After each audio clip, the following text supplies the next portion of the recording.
নমস্কাৰ সমূহ মেট্ৰিক পৰীক্ষাৰ পৰীক্ষাৰ্থীলৈ মোৰ ফালৰ পৰা শুভেচ্ছা জনাই আজি আন এটা ভিডিঅ' আগবঢ়াবলৈ লৈছোঁ টেষ্ট পেপাৰ সলিউশন সিৰিজৰ আজি পঞ্চমটো ভিডিঅ' ইয়াত মই তোমালোকলৈ পাঠ্যপুথিৰ পাঠসমূহৰ ভিতৰৰ পৰা যিবোৰ প্ৰশ্ন মই পাইছিলোঁ টেষ্ট পেপাৰত তাৰ কিছুমান প্ৰশ্ন উত্তৰ তোমালোকলৈ আগবঢ়াবলৈ লৈছোঁ আৰু ভিডিঅ'টো যদি তোমালোকৰ ভাল লাগে এটা লাইক আৰু শ্বেয়াৰ কৰিবা যাতে সকলো পৰীক্ষাৰ্থীয়ে ভিডিঅ'টো পাই উপকৃত হ'ব পাৰে আজি দিবলৈ লোৱা প্ৰথম প্ৰশ্নটো আহিছে কেবাখন বৰ্ডতো মই পাইছোঁ এটো আমাৰ ভাগ্য গ্ৰহ নক্ষত্ৰই নিৰূপণ নকৰে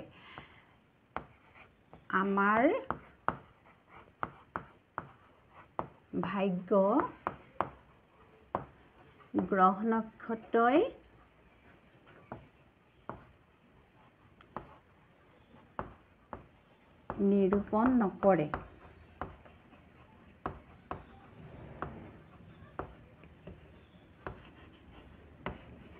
নিৰূপণ নকৰে ই আমাৰ নিজৰ ভিতৰত থাকে ই আমাৰ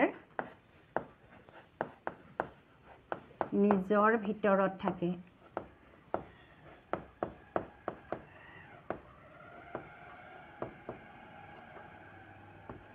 এই বাক্যটো কোনে কৈছিল এটো কেবাখন বৰ্ডত এবাৰ আহিছে কথাষাৰ কোনে কৈছিল কথাষাৰ কোনে কৈছিল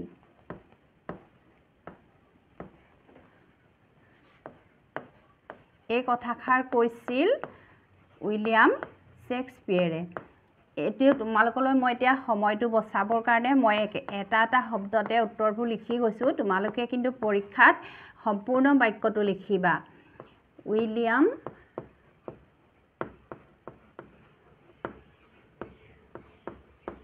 উইলিয়াম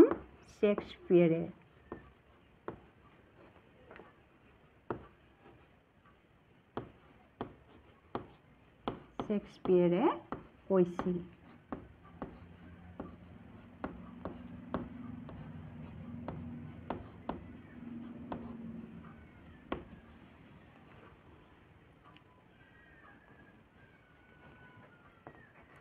তোমালোকে উক্ত বাক্যটো উইলিয়াম শেক্সপিয়াৰে কৈছিল এনেকৈ এটা সম্পূৰ্ণ বাক্যত লিখিবা তাৰ পিছত 2 নম্বৰটো আছে আদ্যপান্ত মানে কি আদ্যপান্ত মানে কি তোমালোকে লিখিবা আদ্যপান্ত মানে এনেকৈ বাক্যটো লিখিবা দেই আদ্যপান্ত মানে আদিৰ পৰা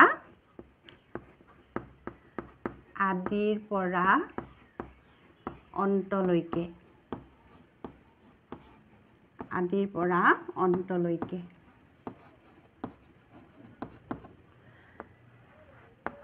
আৰ্যসকলে অনাৰ্যসকলৰ পৰা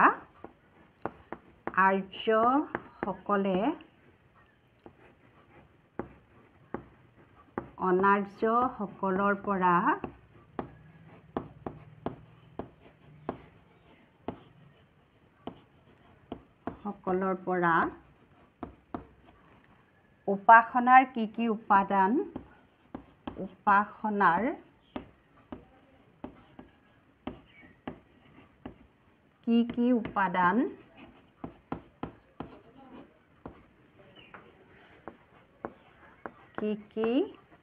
উপাদান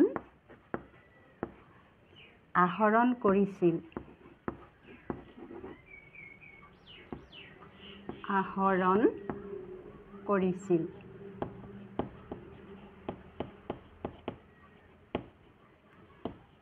আৰ্যসকলে অনাৰ্যসকলৰ পৰা উপাসনাৰ ভালেমান উপাদান আহৰণ কৰিছিল তাৰ ভিতৰত দেৱী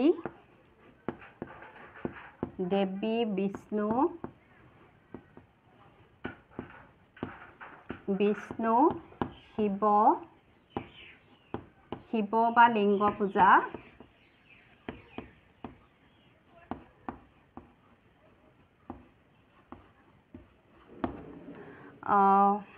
মৃতকৰ উপাসনা মৃতকৰ উপাসনা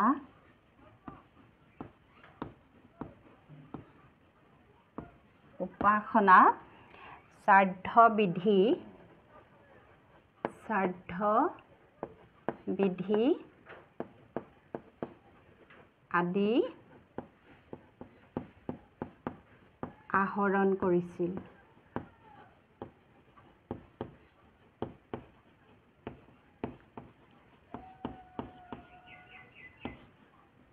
তোমালোকে লিখিবা আৰ্যসকলে অনাৰ্যসকলৰ পৰা দেৱী বিষ্ণু শিৱ বা লিংগ পূজা মৃতকৰ উপাসনা শ্ৰাদ্ধবিধি আদি আহৰণ কৰিছিল। তাৰ পিছৰটো আছে বিক্ৰমশিলা বিশ্ববিদ্যালয়ত কিমানজন অধ্যাপক আছিল? বিক্ৰমশিলা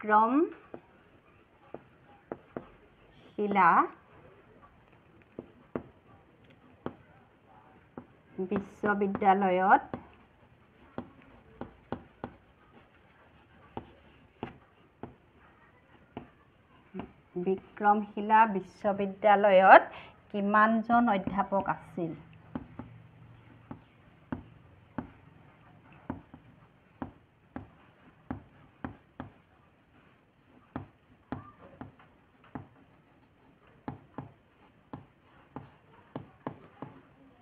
কিমানজন অধ্যাপক আছিল?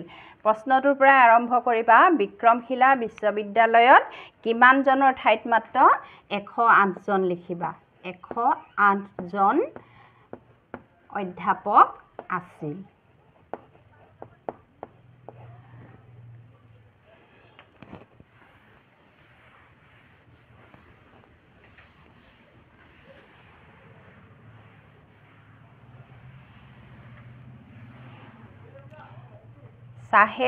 হিন্দুৰ শ্ৰাদ্ধবিধি কোন যুগৰ অৱদান? পিছৰটো আছে হিন্দুৰ শ্ৰাদ্ধবিধি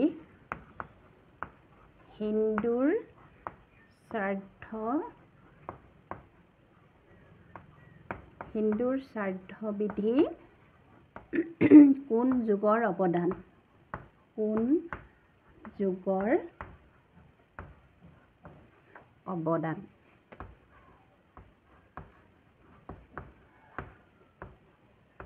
হিন্দুৰ শ্ৰাদ্ধবিধি অনাৰ্য যুগৰ অৱদান। তোমালোকে এনেকৈ সম্পূৰ্ণ বাক্য লিখিবা। অনাৰ্য যুগৰ।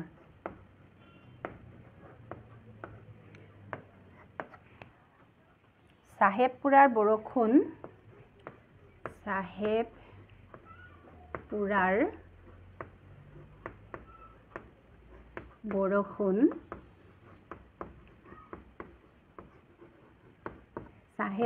বৰষুণ উপন্যাসখন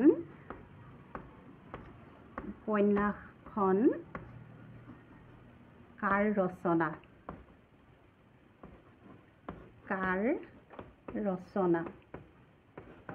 চাহেবপুৰাৰ বৰষুণ উপন্যাসখন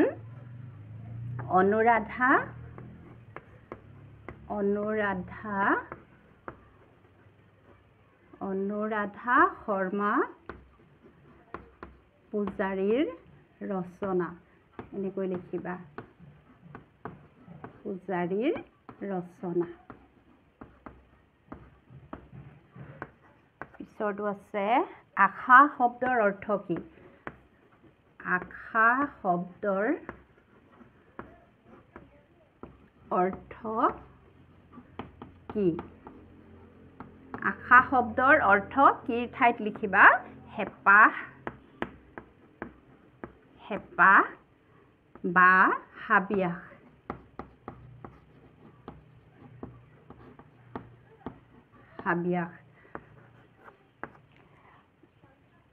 অম্বিকাগিৰি ৰায়চৌধুৰীক কি আখ্যা দিয়া হৈছিল?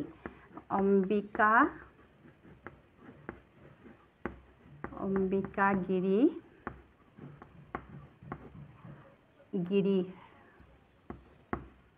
ৰায়চৌধুৰীক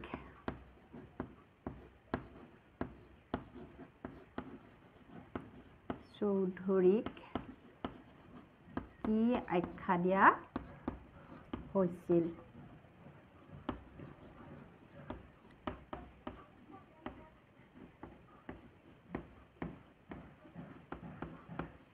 অম্বিকাগিৰি ৰায়চৌধুৰীক অসম কেশৰী আখ্যা দিয়া হৈছিল।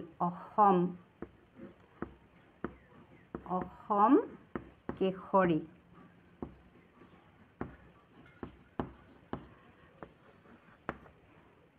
ৰত্নোদধি কি? ৰত্নোদধি তোমালোকে প্ৰাচীন ভাৰতীয় শিক্ষাত পাইছা। ৰত্নোদধি নালন্দা বিশ্ববিদ্যালয়ৰ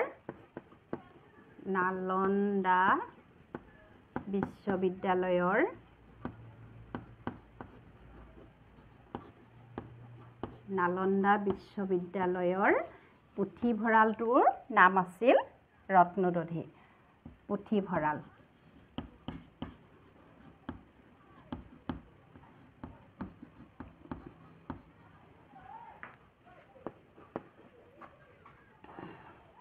ব্ৰহ্মা ক'ৰ পৰা উপজিছিল?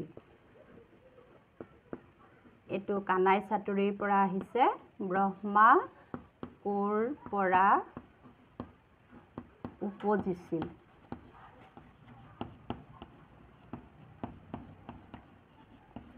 ব্ৰহ্মা ক'ৰ পৰা উপজিছিল? আমি সকলোৱে জানো ব্ৰহ্মা নাৰায়ণৰ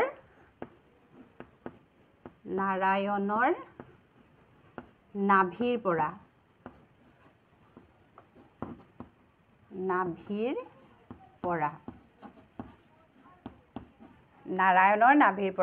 ব্ৰহ্মা নাৰায়ণৰ নাভিৰ পৰা উপজিছিল। এনেকৈ সম্পূৰ্ণ বাক্য লিখিবা।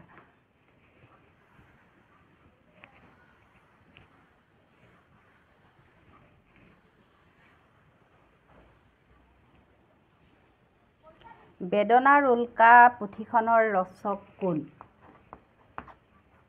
বেদনাৰ উল্কা পুথিখনৰ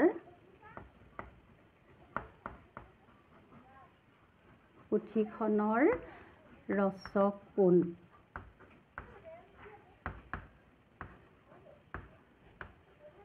বেদনাৰ উল্কা পুথিখনৰ ৰচক কোনটোৰ ঠাইত লিখিবা? অম্বিকাগিৰি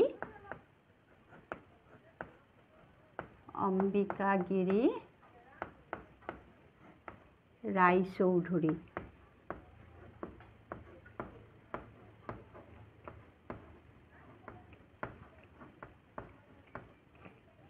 অম্বিকাগিৰি ৰায়চৌধুৰী। শ্ৰীধৰ কন্দলী কোন যুগৰ কবি আছিল? শ্ৰীধৰ কন্দলী কোন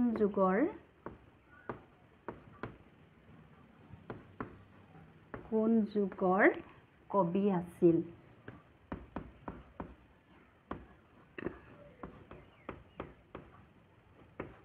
শ্ৰীধৰ কন্দলী শংকৰোত্তৰ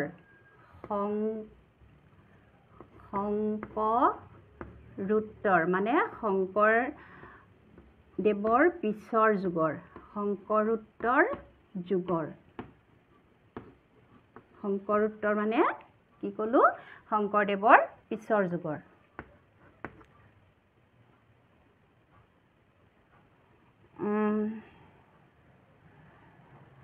কুঁৱলীৰ বান্ধৱী চেৰন ক'লৈ পঢ়িবলৈ গৈছিল? কুঁৱলীৰ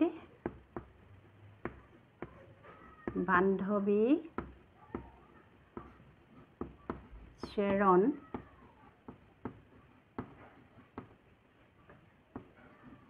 ক'লৈ পঢ়িবলৈ গৈছিল?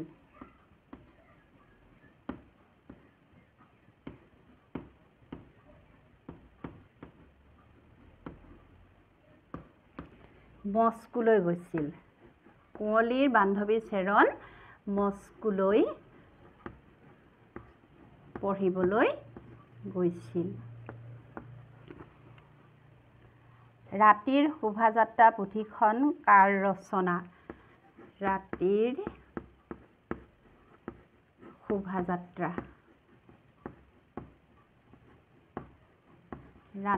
শোভাযাত্ৰা পুথিখন কাৰ ৰচনা।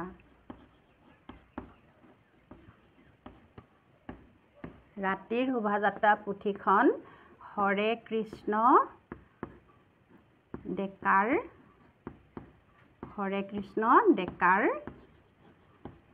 ৰচনা। জনজাতীয় গোষ্ঠীক অন্য এটা কি নামেৰে জনা যায়? এইটো ভাৰতীয় সংস্কৃতিৰ পৰা আহিছে। জনজাতীয় গোষ্ঠীক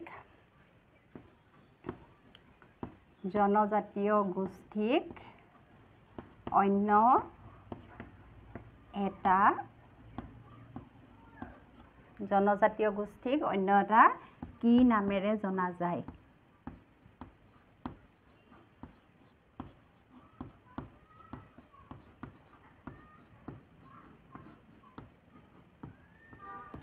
জনজাতীয় গোষ্ঠীক অন্য এটা অনাৰ্য নামেৰে জনা যায়। অনাৰ্য।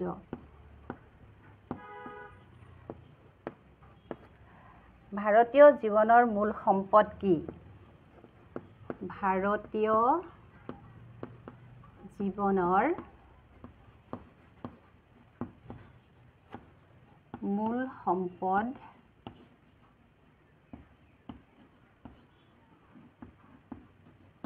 ভাৰতীয় জীৱনৰ মূল সম্পদ কি? ভাৰতীয় জীৱনৰ মূল সম্পদ হৈছে সংস্কৃতিৰ অবিচ্ছিন্ন ধাৰা। সংস্কৃতিৰ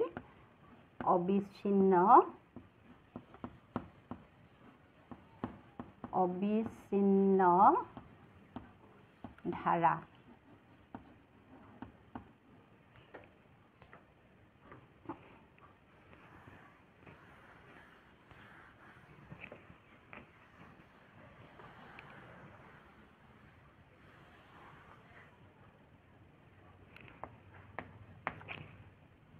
ডাকৰ বচন বুলিলে কি বুজা?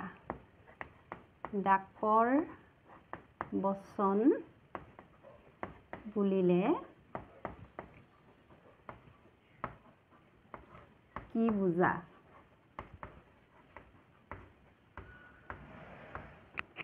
এইটো এনেকৈ লিখিব লাগিব।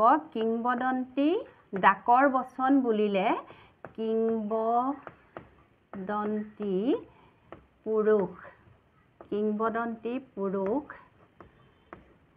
কিংবদন্তি পুৰুষ ডাকৰ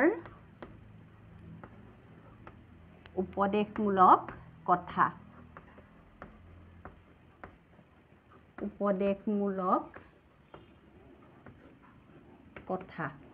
ডাকৰ বচন ডাকে কোৱা কিছুমান সত্য কথা যিবোৰ খেতি বাতিৰ লগত বেছিকৈ মিলে। খেতি বাতিক লৈ লিখা, গাঁৱৰ মানুহক লৈ লিখা। গংগা যমুনা আৰু সৰস্বতীৰ গংগা যমুনা আৰু সৰস্বতীৰ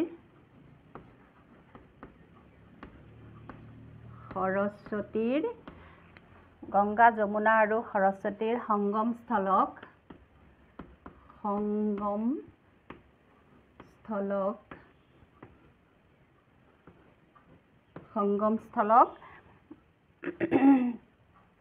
বুজাবলৈ জিকিৰ কবিতাটোত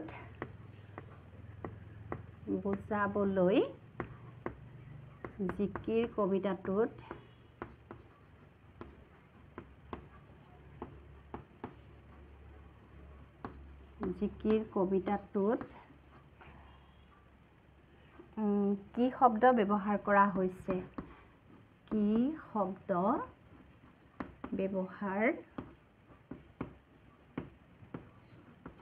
কৰা হৈছে?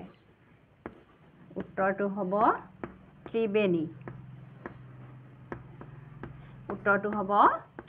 গংগা যমুনা আৰু সৰস্বতীৰ সংগমস্থলক বুজাবলৈ জিকিৰ কবিতাটোত ত্ৰিবেণী শব্দ ব্যৱহাৰ কৰা হৈছে। অসমীয়া সাহিত্যত গল্প সম্ৰাট বুলি কাক কোৱা হয়? অসমীয়া সাহিত্যত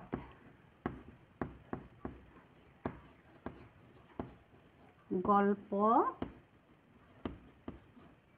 সম্ৰাট বুলি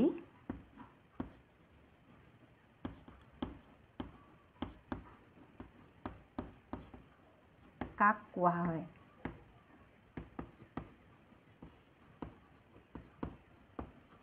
অসমীয়া সাহিত্যত গল্প সম্ৰাট বুলি সৈয়দ আব্দুল মালিকক কোৱা হয়। সৈয়দ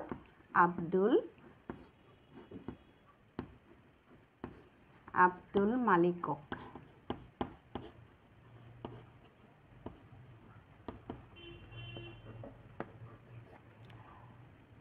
কোনখন উপন্যাসৰ বাবে, এই প্ৰশ্নটো কেইবাখনো বোৰ্ডৰ পেপাৰত মই পাইছোঁ, কোনখন উপন্যাসৰ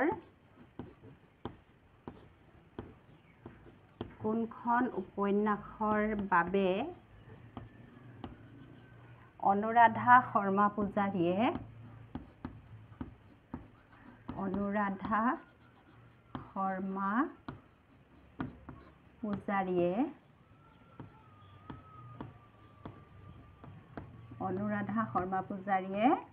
কুমাৰ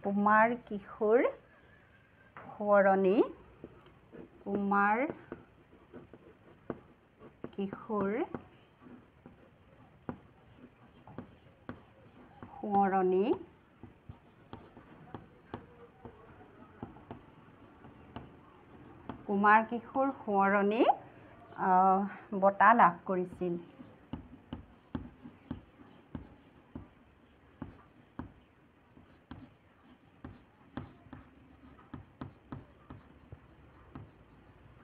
কোনখন উপন্যাসৰ বাবে অনুৰাধা শৰ্মা পূজাৰীয়ে কুমাৰ কিশোৰ সোঁৱৰণী বঁটা লাভ কৰিছিল?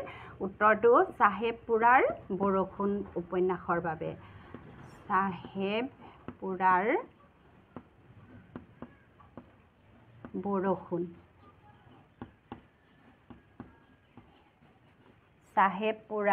বৰষুণ উপন্যাসৰ বাবে।